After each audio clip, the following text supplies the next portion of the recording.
This video is a comparison of Coinbase and Crypto.com. Down below are timestamps with the different sections like trading systems, trading fees, and the other features. So skip around if you need to.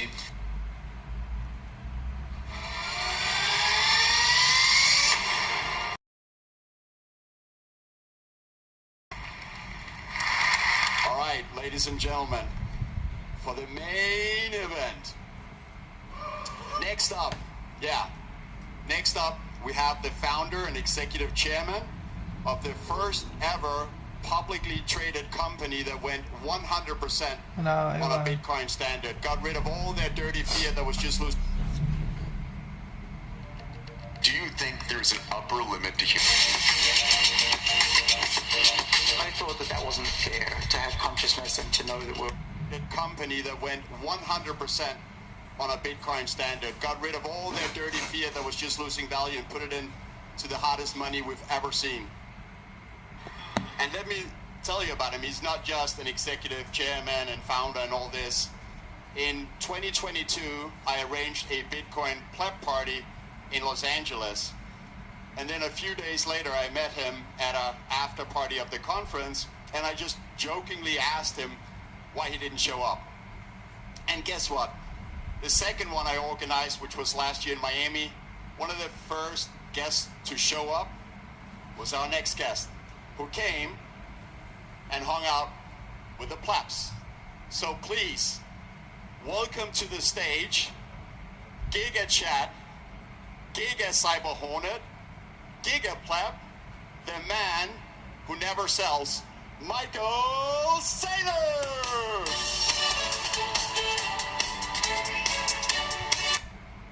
Money needs to be divisible, durable, recognizable, portable, and scarce. None of the we discuss science and science-based tools for everyday life.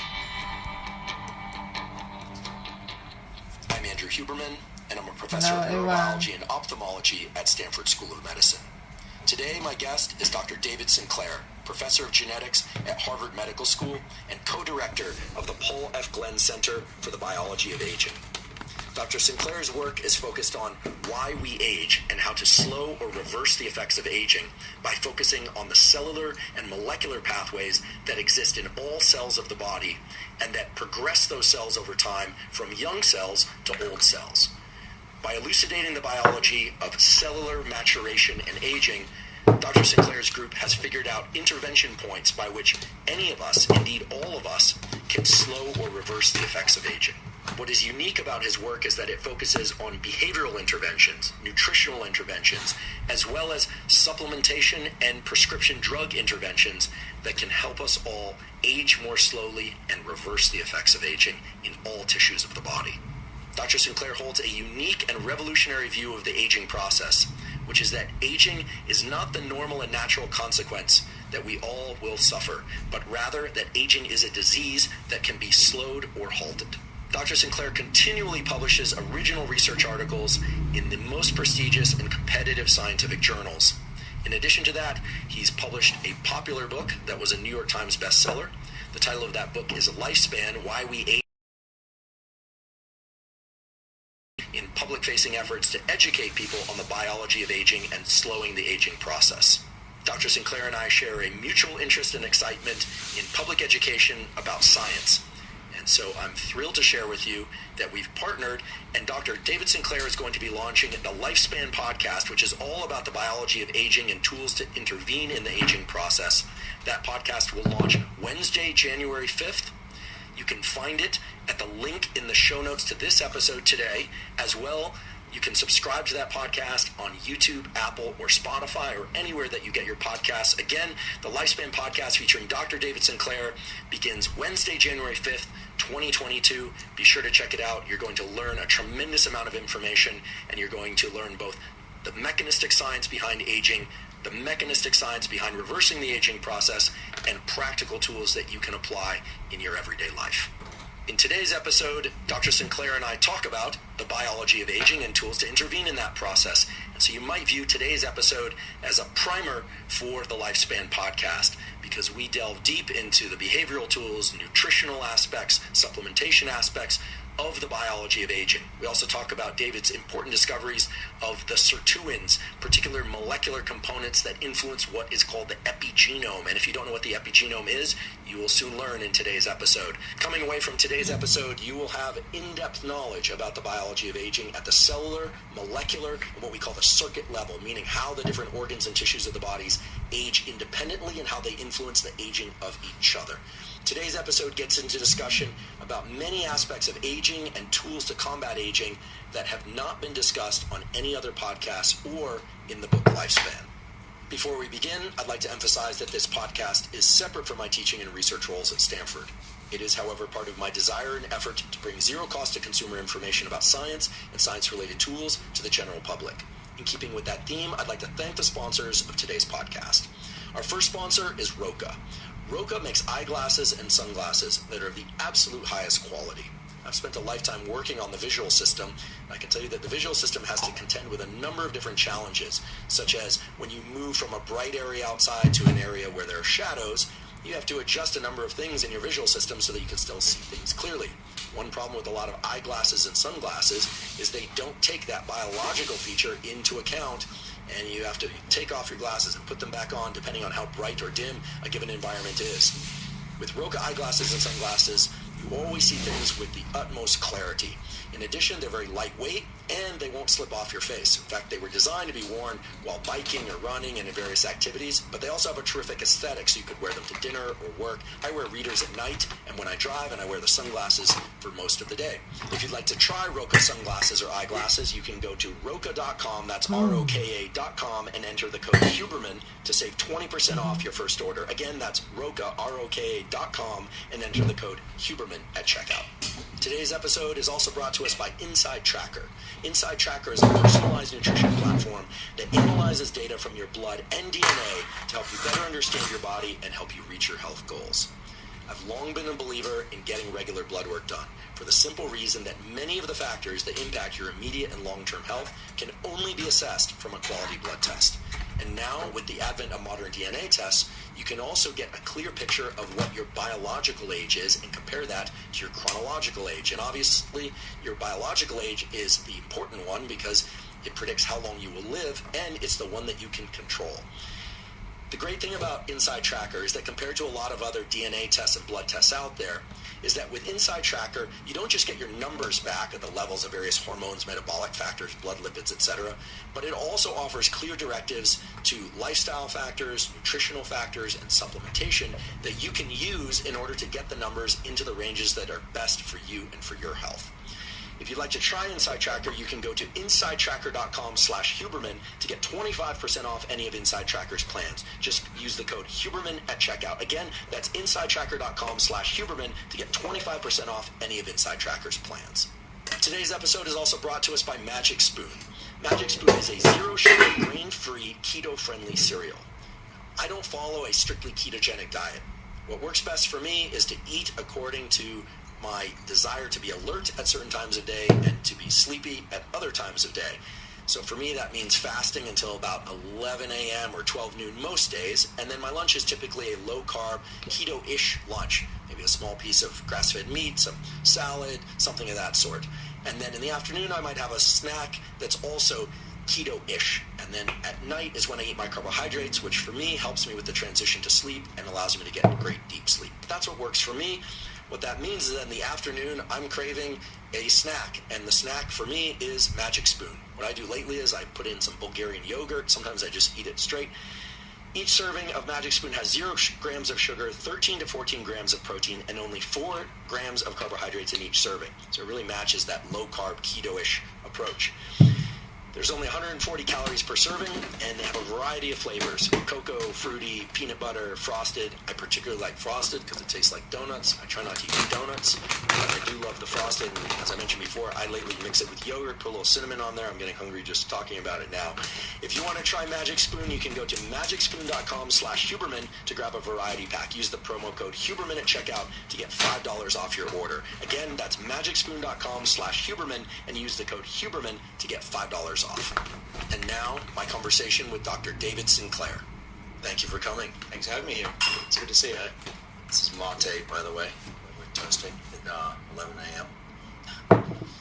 Unlike other podcasts, I don't drink alcohol, so I'm boring that way. But truly, thanks for being here. I have a ton of questions for you. We go way back in some sense, but that doesn't mean that I don't have many questions about aging, longevity, lifespan, actionable protocols to increase how long we live, etc. And I just want to start off with a very simple question that I'm not even sure there's an answer to, but what is the difference between longevity, anti-aging, and aging as a disease? Because I associate you with the statement, aging is a disease. Right. Well, so longevity is the more academic way we describe what we research. Anti-aging is kind of the same thing, but it's got a bad rap because it's been used by a whole bunch of people that don't know what they're talking about. So I really don't like that term, anti-aging. But aging as a disease and longevity are perfectly valid ways to talk about this subject. So let's talk about aging as a disease. When I started my research, disease here at Harvard Medical School, it was considered, if there's something that's wrong with you, and it's a rare thing, has to be less than 50% of the population, that's definitely a disease. And then people work their whole lives to try and cure that condition. And so I looked up what's the definition of aging. And it says, well, it's a deterioration in health and sickness, and you can die from it. Typically you do. Something that sounds pretty much like a disease. But the caveat is that if more than half the population gets this condition, aging, it's put in a different bucket. Which is, first of all, that's outrageous because it's just a totally arbitrary cutoff. But think about this, that we're ignoring the major cause of all these diseases. Aging is 80 to 90% the cause of heart disease, Alzheimer's. If we didn't get old and our bodies stayed youthful, we would not get those diseases. And actually what we're showing in my lab is if you turn the clock back in tissues, those diseases go away. So aging is the problem, and instead, through most of the last 200 years, we've been sticking band-aids on diseases that have already occurred because of aging, and then it's too late. So there are a couple of things. One is we want to slow aging down so we don't get those diseases, and when they do occur, don't just stick a band-aid on, reverse the age of the body, and then the diseases will go away. That clarifies a lot for me. Thank you. Can we point to one specific general phenomenon in the body that underlies aging? Yeah, well, that's contentious because scientists like to come up with new hypotheses. It's how they build their careers. But fortunately, during the 2000s, we settled on 8 or 9 major causes of aging. We called them hallmarks because causes was a little bit too strong. But these 8 or 9 causes, at least for the first time, allowed us. But aging as a disease. Here, I have a ton of questions. My conversation with Dr. David Sinclair. Thank you for coming. Thanks for having me here. It's good to see you. This is mate, by the way. We're toasting at 11 a.m. Unlike other podcasts, I don't drink alcohol, so I'm boring that way. But truly, thanks for being here. I have a ton of questions for you. We go way back in some sense, but that doesn't mean that I don't have many questions about aging, longevity, lifespan, actionable protocols to increase how long we live, etc. And I just want to start off with a very simple question that I'm not even sure there's an answer to, but what is the difference between longevity, anti-aging, and aging as a disease? Because I associate you with the statement, aging is a disease. Right. Well, so longevity is the more academic way we describe what we research. Anti-aging is kind of the same thing, but it's got a bad rap because it's been used by a whole bunch of people that don't know what they're talking about. So I really don't like that term anti-aging. But aging as a disease and longevity are perfectly valid ways to talk about this subject. So let's talk about aging as a disease. When I started my research, disease here at Harvard Medical School, it was considered, if there's something that's wrong with you, and it's a rare thing, has to be less than 50% of the population, that's definitely a disease. And then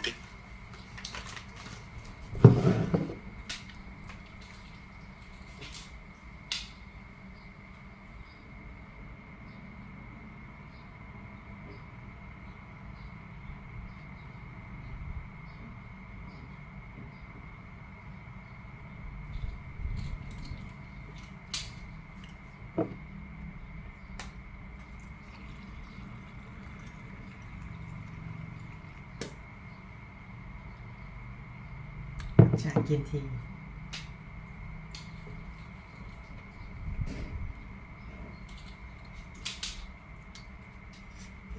ใหญ่ Amazing life work their whole lives to try and cure that condition.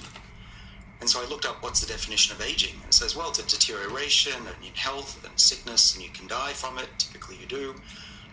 So I'm thinking that sounds pretty much like a disease. But the caveat is that if more than half the population gets this condition, aging, it's put in a different bucket, which is, first of all, that's outrageous because it's just a totally arbitrary cutoff. But think about this, that we're ignoring the major cause of all these diseases. Aging is 80 to 90% the cause of heart disease, Alzheimer's. If we didn't get old and our bodies stayed youthful, we would not get those diseases. And actually what we're showing in my lab is if you turn the clock back in tissues, those diseases go away. So aging is the problem. And instead, through most of the last 200 years, we've been sticking Band-Aids on diseases that have already occurred because of aging, and then it's too late. So there are a couple of things. One is we want to slow aging down so we don't get those diseases. And when they do occur, don't just stick a Band-Aid on, reverse the age of the body, and then the diseases will go away. That clarifies a lot for me. Thank you. Can we point to one specific general phenomenon in the body that underlies aging? Yeah, well, that's contentious because scientists like to come up with new hypotheses. It's how they build their careers. But fortunately, during the 2000s, we settled on 8 or 9 major causes of aging. We called them hallmarks because causes was a little bit too strong. But these 8 or 9 causes, at least for the first time, allowed us to come around and talk together. We put them on a pizza, so everyone got an equal weighting, equal slices. But before that, by the way, we were trying to kill each other in the field. It was horrible. Interesting that you guys work on aging and trying to kill each other. Yeah, isn't it? Well, kill each other's careers.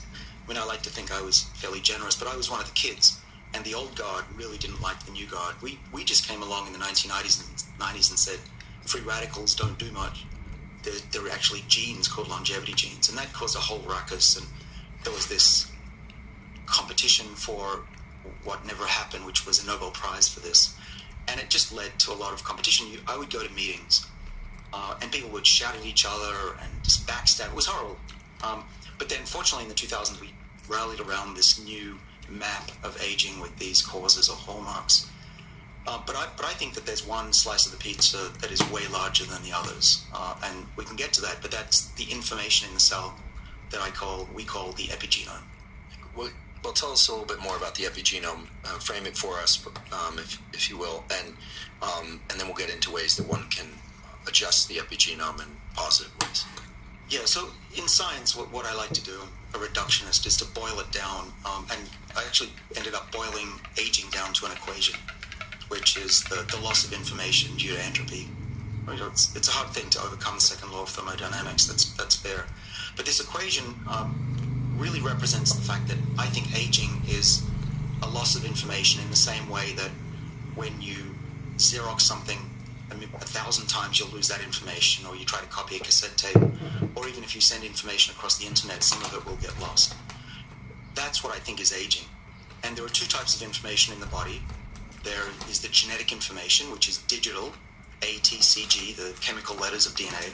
But there's this other part of the information in the body that's just as important. It's essential, in fact, and that's the systems that control which genes are switched on and off, in what cell, at what time, in response to what we eat, etc. And it turns out that 80% of our future longevity and health is controlled by this second part, the epigenetic information, the control systems. I liken the DNA to the music that's on a DVD or a compact disc. For the younger people who used to use these things. I recall. Yeah. And then the epigenome is the reader that says, okay, in this cell we need to play that set of songs, and in this other cell we have to play a different set of songs. But over time, aging is the equivalent of scratching the CD and the DVD so that you're not playing the right songs, and cells, when they don't hear the right songs, they get messed up and they don't function well. And that is what I'm saying is the main driver of aging, and these other hallmarks are largely manifestations of that process. Can we go a little deeper into what these scratches are? Is it the way that the DNA are packed into a cell? Is it the way that they're spaced? What are the scratches that you're referring to? So DNA is 6 foot long. So if you join your chromosomes together, you get about 6 foot per cell. So there's enough to go to the moon and back 8 times in your body. And it has to be wrapped up to exist inside us. But it's not just wrapped up willy-nilly. It's not just a bundle of string. It's wrapped up very carefully in ways that dictates which genes are switched on and off. And when we're developing in the embryo, the cell marks the DNA with chemicals that says, okay, this gene is for a nerve cell. You cell will stay a nerve cell for the next 100 years, if you're lucky. Don't turn into a skin cell. That would be bad. And those chemicals, there are many different types of chemicals, but one's called methylation. Those little methyls will mark which songs get played for the rest of your life. And there are other marks that change daily. But in toto, what we're saying is that the body controls the genome through the ability to mark the DNA and then compact some parts of it, silence those genes, don't read those genes, and open others, keep others open that should stay open. And that pattern of genes that are silent and open, silent, open, is what dictates the cell's type, the cell's function. And then the scratches are the disruption of that. So genes that were once silent, and you could say it's a gene that is involved in skin, it's starting to come on in the brain, shouldn't be there, but we see this happen. And vice versa, the gene might get shut off over time during aging. Cells over time lose these structures, lose their identity, they forget what they're supposed to do, and we get diseases.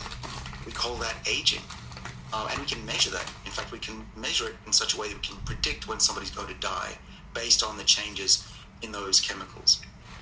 Are these changes the same sorts of changes that underlie the outward body surface manifestations of aging that most of us are familiar with? Graying of the hair, wrinkling of the skin, drooping of the face.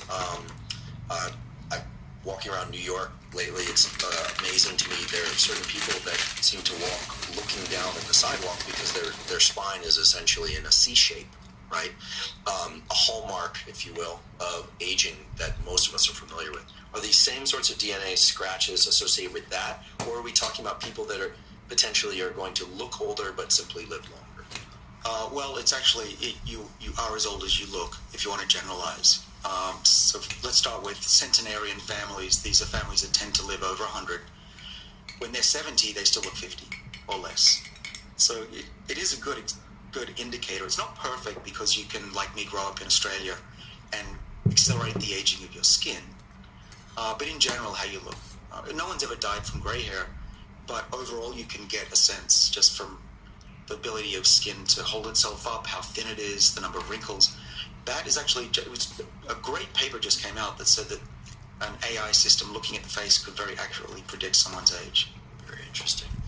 So I started off in developmental neurobiology. So one of the things that I learned early on that I still believe wholeheartedly is that development doesn't stop at age 12 or 15 or even 25, that your entire life is one long developmental arc. So in thinking about different portions of that developmental arc, the early portion of infancy, and especially puberty, seem like especially rapid stages of aging.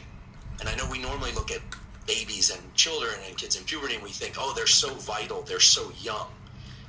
And yet, the way you describe these changes in the epigenome and the way you have framed aging as a disease leads me to ask, are periods of immense vitality the same periods when we're aging faster? Yes, and this is something I've never talked about, at least not publicly, so this is a really good question. So those chemicals we can measure, it's also known as the Horvath clock. It's the biological clock. It's separate from your chronological age. So actually what I didn't mention is that when the AI looked at the faces of those people, they could predict their biological age, their internal age. So your skin represents the age of your organs as well. And the people that look after themselves, we can talk about how to do that later. But there are some people that are 10, 20 years younger than other people biologically. And it turns out if you measure that clock from birth, or even before birth, if you look at animals, there's a massive increase in age based on that clock early in life. So you're right. So that's a really important point, that you have accelerated aging during the first few years of life, and then it goes linear towards the rest of your life. But there's another interesting thing you brought up, which is that we're finding that the genes that get messed up, that get scratched, that are leading to aging, are those early developmental genes. They come on late in life and just mess up the system.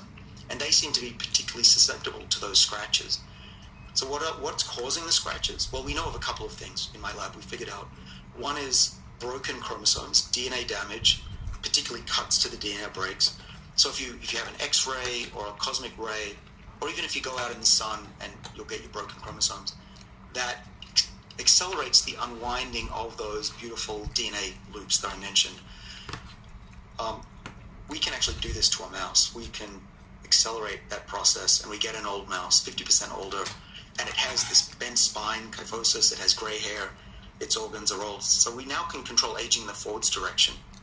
The other thing that accelerates aging is massive cell damage or stress. So we pinched nerves, and we saw that their aging process was accelerated as well. Incredible. Yeah, this is more of an anecdotal phenomenon. It is an anecdotal phenomenon, but this experience of in junior high school, going home for a summer, and you come back. High school in the U.S. usually starts 8th or 9th grade, or grade 8 or grade 9 for your Canadians. And then some of the kids, like, they grew beards over the summer, or they completely matured quickly over the summer. Do you think there's any reason to believe that rates of entry into and through puberty can predict overall rates of aging?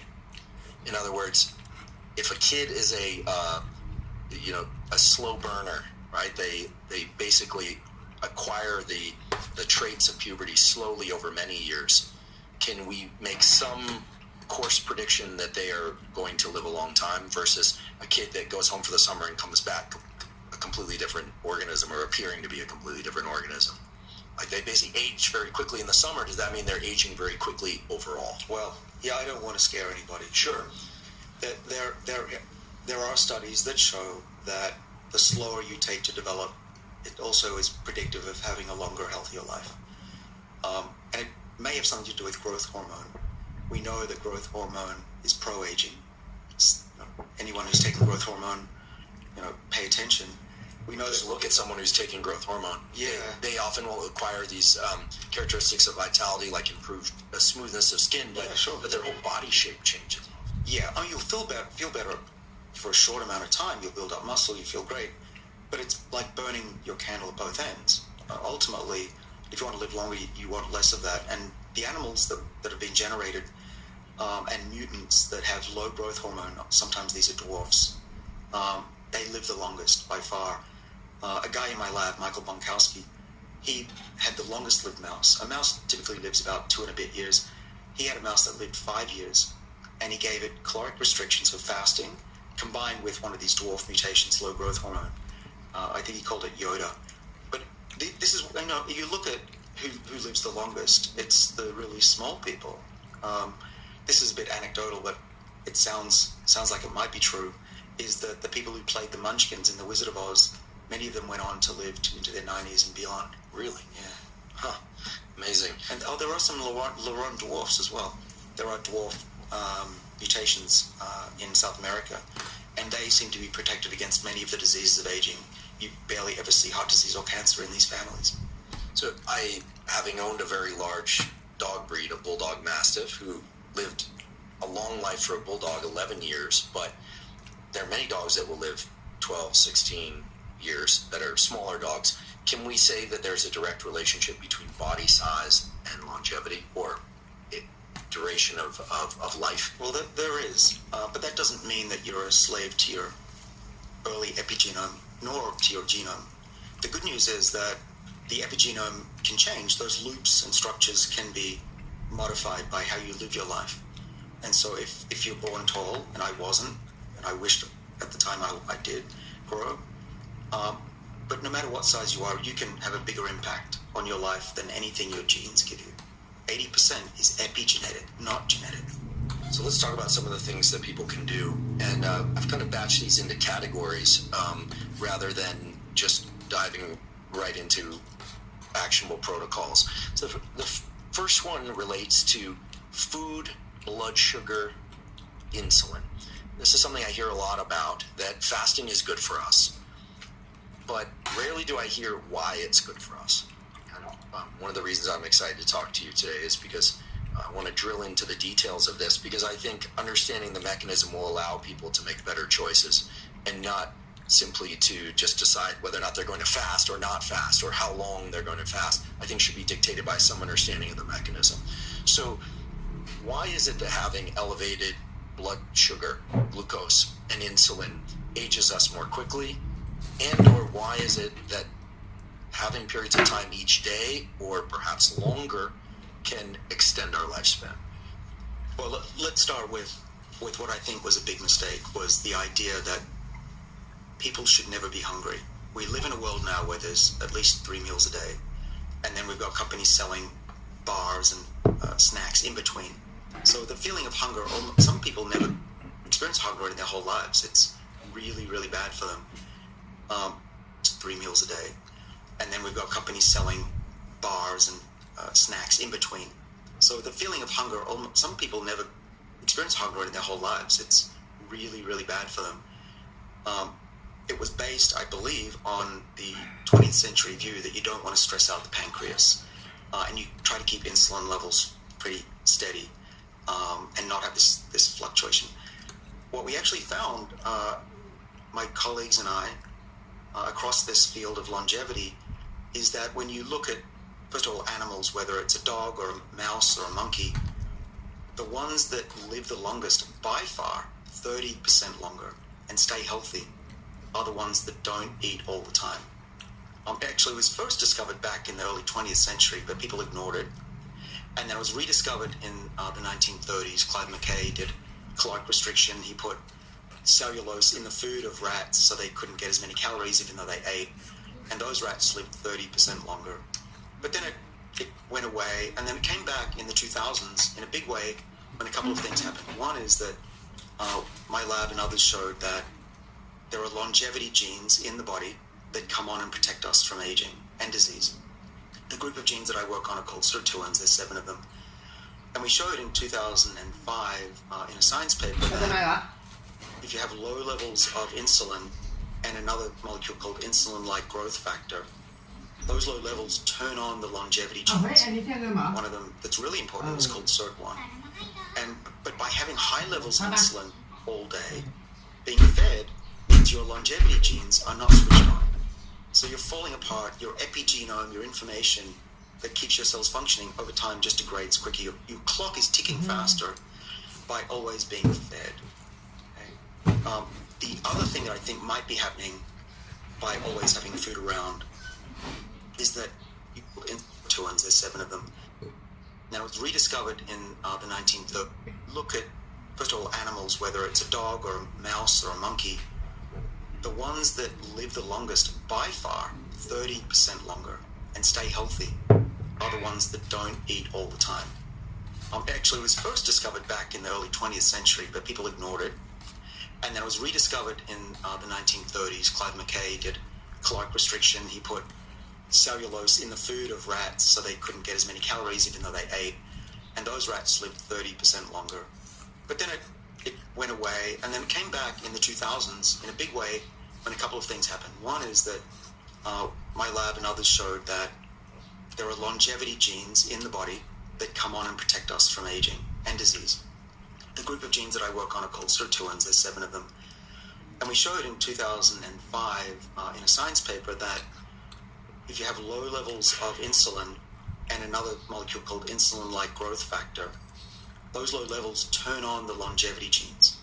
One of them that's really important is called SIRT1. But by having high levels of insulin all day, being fed means your longevity genes are not switched on. So you're falling apart. Your epigenome, your information that keeps your cells functioning over time just degrades quicker. Your clock is ticking faster by always being fed. Okay? The other thing that I think might be happening by always having food around is that it's not allowing the cell to have periods of rest and reestablish the epigenome. And so it also is accelerating in that direction.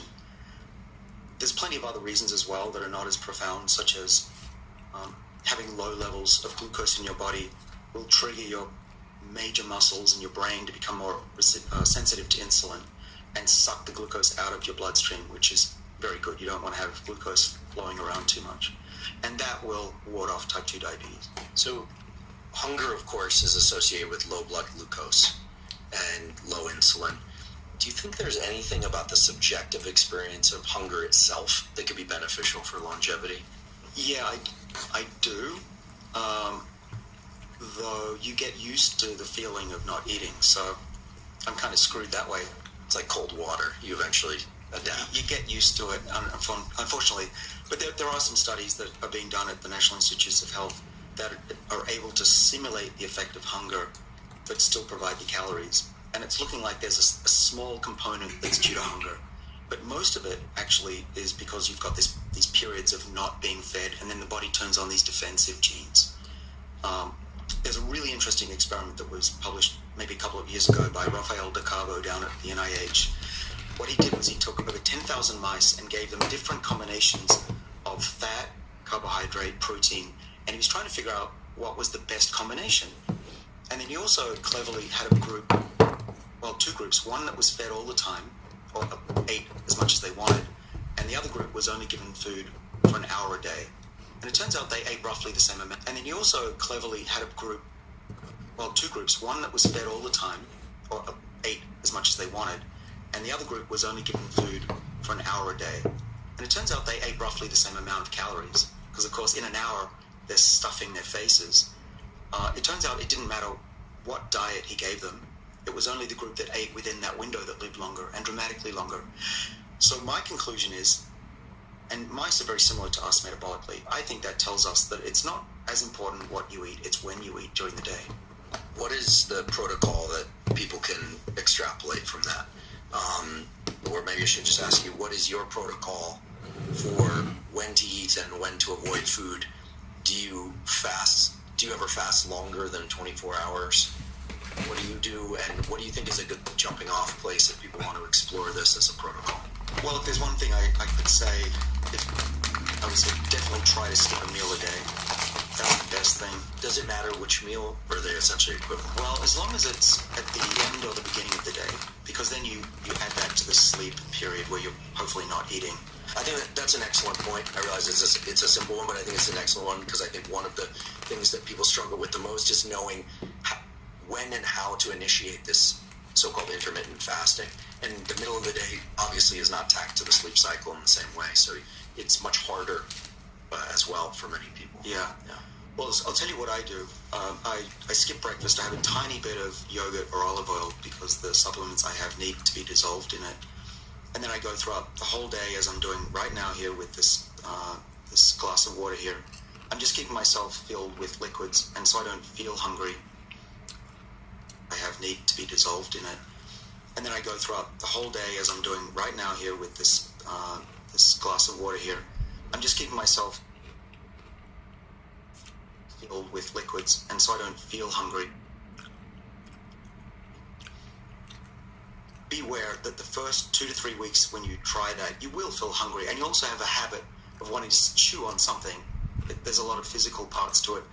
But try to make it through the first 3 weeks and do without breakfast or do without dinner, you'll get through it.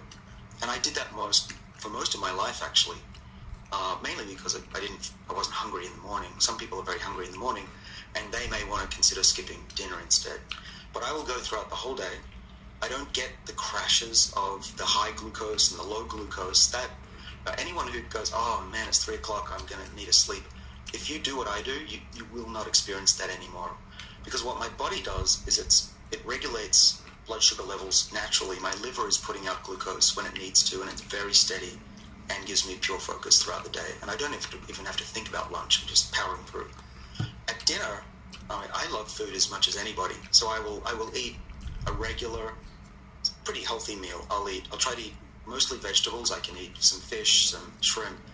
I rarely will eat a steak.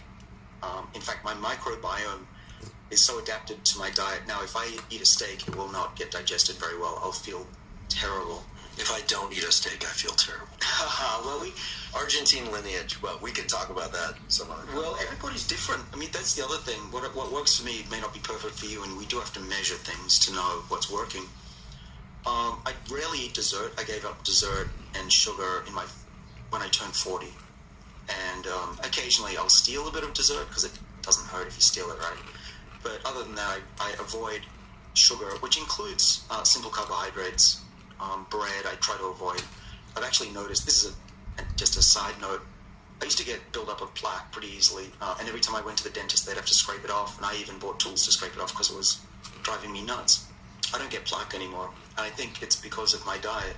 I don't have those sugars in my mouth that the bacteria feed on and then form the biofilm on the teeth. Much better breath, by the way. Well, that's a benefit. So, do you ever fast longer than this? It sounds like if you go to bed, well, you tend to stay up late, I know, because I get texts from you at like 2 in the morning, my time, which means you're up very late, and up early as well. But assuming that people go to sleep sometime around 11:30 or 12, plus or minus an hour, and wake up sometime around 7 a.m. plus or minus 90 minutes, you're eating more or less on it sounds like a 20 hours of fasting, 4 hours of eating, or 16 hours of fasting, and 8 hours of food intake, etc. But do you ever do longer fasts, like 48 hours or 72 hours or week-long fasts? Occasionally I do. So my typical day, I would only eat within a 2-hour window. Just usually I'm either eating out or...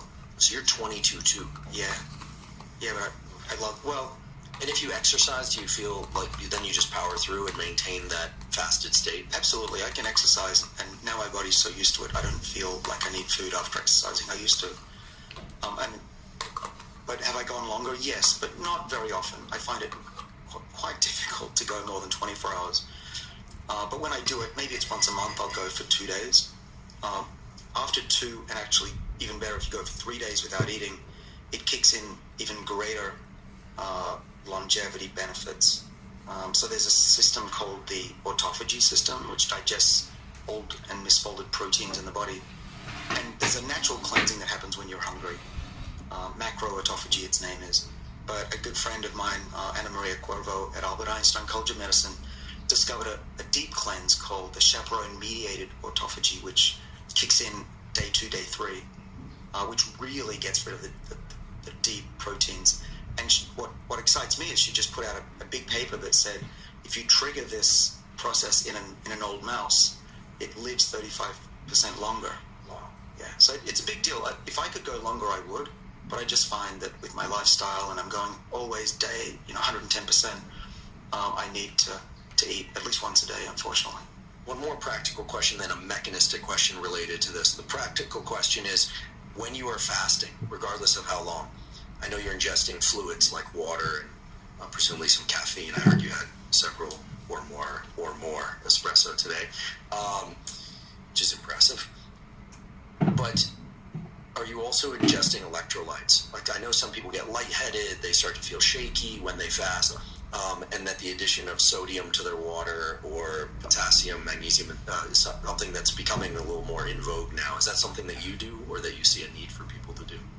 Well, it makes sense, but I haven't had a need to do it. So I don't. I drink tea during the day and coffee when I'm first awake, and I don't get the shakes. So, I don't fix what's not broken. And I do add things to my protocol that I think will improve me, and avoid those things, of course, that won't. But because I don't have a need for it, I don't try it. But it does make sense, especially if you've had a big night the night before. You probably want to supplement with that. But I think there's a fair amount of good stuff in tea and coffee as it is. Okay. So then the mechanistic question is, you've told us that there's ample evidence that keeping your blood sugar low for a period of time, these 24 hours, can help trigger some of these pro-longevity, anti-aging mechanisms, and that extending